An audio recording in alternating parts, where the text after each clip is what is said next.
बारडोली नगर में Indian red cross society Bardoli taluka शाखा का उद्घाटन किया गया।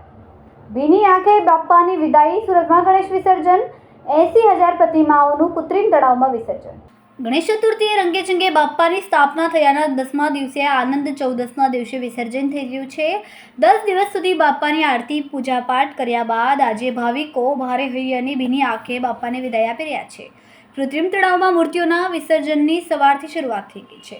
સુરતમાં શ્રીજીની 80,000 જેટલી પ્રતિમાની વિસર્જન પ્રક્રિયા શરૂ થઈ ગઈ છે। એસએમસીએ માટીની મૂર્તિ માટે તમામ ઝોનમાં કૃત્રિમ ઓવારાનું નિર્માણ કર્યું છે। રામજીઓવારા ખાતે સાંસદ મુકેશ દલાલે ગણેશ વિસર્જનનો પ્રારંભ કરાવ્યો હતો। વિઘ્નહર્તા શ્રી ગણેશ તેમજ તાપી માતાની પૂજા કર્યા બાદ ગણેશ વિસર્જનનો પ્રારંભ કરાવ્યો હતો।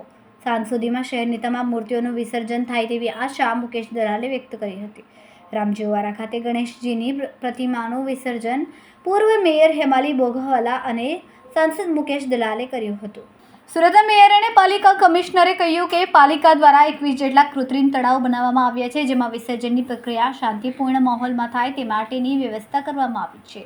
આજે વડાપ્રધાન નરેન્દ્ર મોદીના જન્મદિવસે સ્વચ્છતા હી સેવા અભિયાનની શરૂઆત થઈ છે। કર્મચારીઓને સન્માનિત કરીને કાર્યક્રમ ખુલ્લો મુકાયો છે। કેમેરામેન સેનલ વિરાણી સાથે વિશાલ છેઠા, માનવ પ્રભા ન્યૂઝ, સુરત। અમારા વિડિયોની નવી અપડેટ મેળવવા માટે સબસ્ક્રાઇબ કરો માનવ પ્રભા ન્યૂઝ ચેનલને। બેલ આઇકન ક્લિક કરો લેટેસ્ટ વિડિયો સૌથી પહેલા મેળવવા માટે।